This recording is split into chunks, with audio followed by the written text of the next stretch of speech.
अगली टॉपिक हम लोग पढ़ते हैं भारत रत्न 2024, यानी 2024 में कितने लोगों को भारत रत्न दिया गया है, इसके बारे में हम लोग देखते हैं। देखिए, भारत रत्न देश का सर्वोच्च नागरिक सम्मान है जो मानवीय उद्यम के किसी क्षेत्र में असाधारण योगदान हेतु प्रदान किया जाता है। इसकी परंपरा यानी जो भारत रत्न देने की घोषणा कब की गई थी? ये देखिए 1954 से शुरू हुई थी और ये 2 जनवरी 1954 की इसकी घोषणा के अनुसार पहली बार जो है पुरस्कार दिया गया था। किसको किसको ये भारत रत्न दिया गया था? देखिए, भारत रत्न भारत के तत्कालीन राष्ट्रपति यानी राष्ट्रपति द्वारा ही दिया जाता है। तो उस समय यानी 1954 में कौन राष्ट्रपति थे? तो डॉक्टर राजेंद्र प्रसाद थे। इन्होंने 3 विभूतियों को जो है भारत रत्न दिया था। तो कौन कौन थे? पहले थे डॉक्टर सर्वपल्ली राधाकृष्णन, दूसरे थे सी राजगोपालचारी और तीसरे थे सीवी रमन। इन सबको जो है भारत रत्न दिया गया था। देखिए, सीवी रमन जो है एक भौतिक विज्ञान के जो है ये वैज्ञानिक थे और इन्होंने जो है एक खोज की थी ना, इनका रमन इफेक्ट के नाम से खोज किया था और इसके लिए जो है इन्हें 1930 में जो है नोबेल पुरस्कार भी दिया गया है। आगे देखिए प्रारंभ में मरणोपरांत किसी भी यानी किसी व्यक्ति को यह सम्मान नहीं दिया जाता था, लेकिन 1955 में किए गए प्रावधान के अनुसार यह सम्मान मरणोपरांत भी दिया जाने लगा और मरणोपरांत भारत रत्न सर्वप्रथम पूर्व प्रधानमंत्री लाल बहादुर शास्त्री को दिया गया था। यानी जब ये परंपरा शुरू हुई कि अब मरणोपरांत लोगों को भी जो दिया जाएगा, तो सबसे पहले किसको मिला? लाल बहादुर शास्त्री को मिला है। आगे देखिए, भारत रत्न प्रत्येक वर्ष दिया जाए ऐसी कोई अनिवार्यता नहीं है। ये कहीं फिक्स नहीं किया गया है कि हर साल जो है भारत रत्न ही दिया जाएगा, ऐसा कोई नहीं है। अब तक कुल 53 लोगों को भारत रत्न से सम्मानित किया गया है। इनमें जो है 48 पुरुष हैं और 5 महिलाएं हैं। अब हम लोग देखते हैं 2024 में किनको जो है कितने लोगों को भारत रत्न मिला है, उनको विस्तार से हम लोग पढ़ते हैं। देखिए, 2024 में सबसे पहले दिया गया था, ये देखिए पहले है कर्पूरी ठाकुर को दिया गया था। कर्पूरी ठाकुर को भारत रत्न दिया गया था 23 जनवरी 2024 को राष्ट्रपति सचिवालय द्वारा जारी विज्ञप्ति के अनुसार। यानी ये राष्ट्रपति सचिवालय जो है विज्ञप्ति जारी करता है कि किसको किसको मिला है। तो कर्पूरी ठाकुर को मरणोपरांत भारत रत्न से सम्मानित करने की घोषणा की गई है। यह घोषणा उनकी 100वीं जयंती की पूर्व संध्या पर की गई है और ये 49वें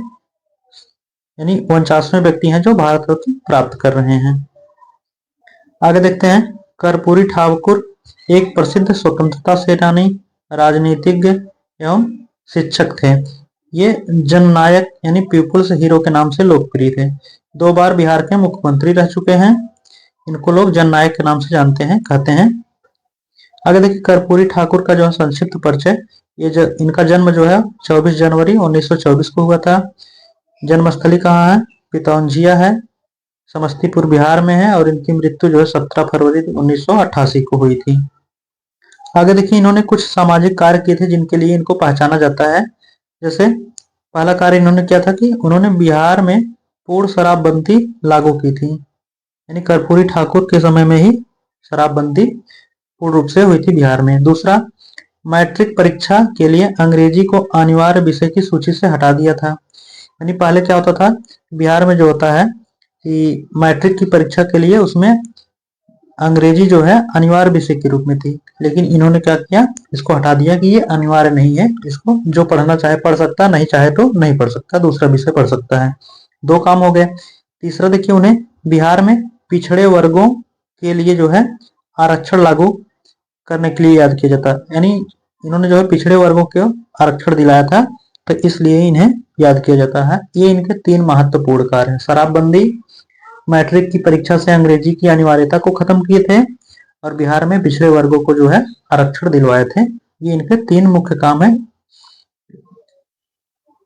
आगे देखिए, कर्पूरी ठाकुर के नेतृत्व वाली तत्कालीन बिहार सरकार ने 1978 में मुंगेरी लाल आयोग की रिपोर्ट की सिफारिशों के आधार पर राज्य में सर्वप्रथम पिछड़े वर्गों के लिए आरक्षण को लागू किया था। तो ये जो है हम लोगों ने पढ़ा है।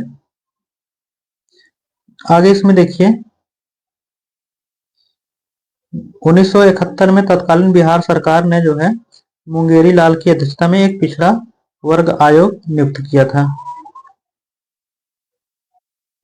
तो ये सब चीजें हैं, बहुत ज्यादा हमको याद नहीं करने की जरूरत नहीं है, इसको थोड़ा सा आप देख लीजिए।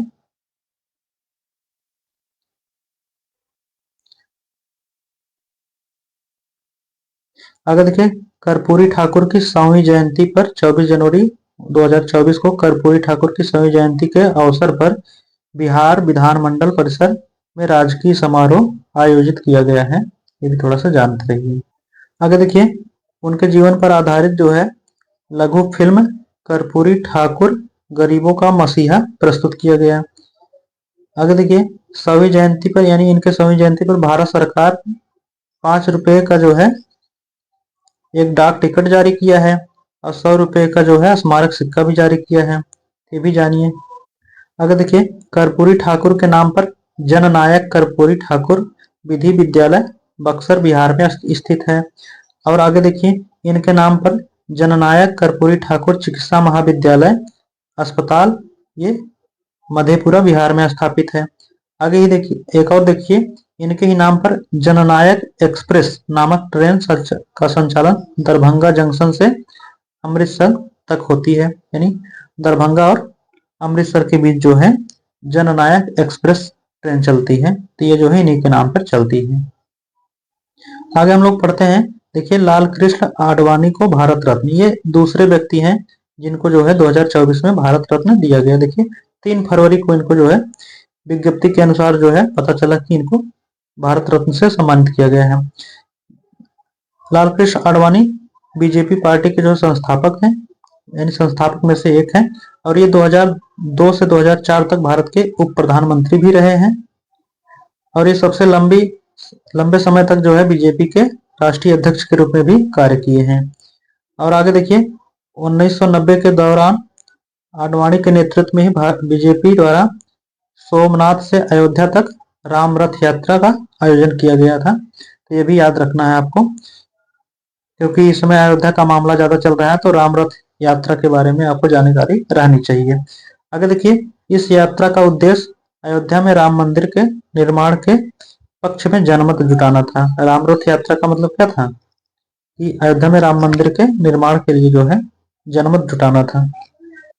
आगे देखिए, 1997 में जो है भारत की स्वतंत्रता की स्वर्ण जयंती के उपलक्ष्य में आयोजित अपनी स्वर्ण जयंती रथ यात्रा के माध्यम से इन्होंने भारत के स्वतंत्रता संग्राम में सभी शहीदों और नायकों को श्रद्धांजलि अर्पित की थी। 2004 में आयोजित उनकी भारत उदय यात्रा तत्कालीन प्रधानमंत्री अटल बिहारी वाजपेयी के 6 वर्ष के शासनकाल के दौरान भारत की उल्लेखनीय उपलब्धि का व्यापक रूप से प्रचार किया गया था। आगे अगला हम लोग पढ़ते हैं, चौधरी चरण सिंह को जो है भारत रत्न दिए गए। ये तीसरे व्यक्ति हैं, इनको हम पढ़ते हैं। देखिए, 9 फरवरी 2024 को राष्ट्रपति सचिवालय द्वारा पता चलता है कि चौधरी चरण सिंह को मरणोपरांत भारत रत्न से सम्मानित किए जाने की घोषणा की गई है। ये देखिए, 28 जुलाई 1979 से 14 जनवरी 1980 तक भारत के प्रधानमंत्री रहे और 2 बार उत्तर प्रदेश के मुख्यमंत्री रहे। इनके नाम पर जो है लखनऊ में चौधरी चरण सिंह एयरपोर्ट है। तो ये ऐसे भी व्यक्ति हैं जो उत्तर प्रदेश के मुख्यमंत्री और प्रधानमंत्री भारत के दोनों रहे हैं, तो इनको भी याद रखना जरूरी है। इन्होंने देखिए भारतीय लोकदल नामक पार्टी की स्थापना की है। ये उत्तर प्रदेश में भूमि सुधारों के जो है मुख्य वास्तुकार थे, यानी भूमि सुधारों के लिए इनको याद किया जाता है। इनके द्वारा लिखित प्रमुख पुस्तकें कौन कौन सी हैं? India's economic policy, the guardian, blueprint, और क्या है? Economic nightmare of India, it's cause and cure. नई दिल्ली में स्थित इनकी समाधि स्थल का नाम क्या है? किसान घाट है। अगर देखिए, चौधरी चरण सिंह का संक्षिप्त परिचय है। देखिए, जन्म कब हुआ था? 23 दिसंबर 1902 को हुआ था। कहाँ हुआ था? नूरपुर गांव, उत्तर प्रदेश में हुआ था। और मृत्यु जो है 29 मई 1987 की हुई थी। ये रहा जो है चौधरी चरण सिंह के बारे में पूरा का पूरा विवरण दिया है। अगले हम लोग पढ़ते हैं चौथे व्यक्ति जो है पीवी नरसिम्हा राव को भारत रत्न दिया गया है। लेकिन 9 फरवरी 2024 को राष्ट्रपति सचिवालय द्वारा जारी विज्ञप्ति के अनुसार पीवी नरसिम्हा राव को मरणोपरांत भारत रत्न से सम्मानित किए जाने की घोषणा आई। ये देखिए 21 जून 1991 से 16 मई 1996 तक भारत के प्रधानमंत्री रहे हैं। प्रधानमंत्री के रूप में पदभार ग्रहण करने के बाद इनके नेतृत्व में तत्कालीन केंद्र सरकार ने व्यापक आर्थिक स्थिरीकरण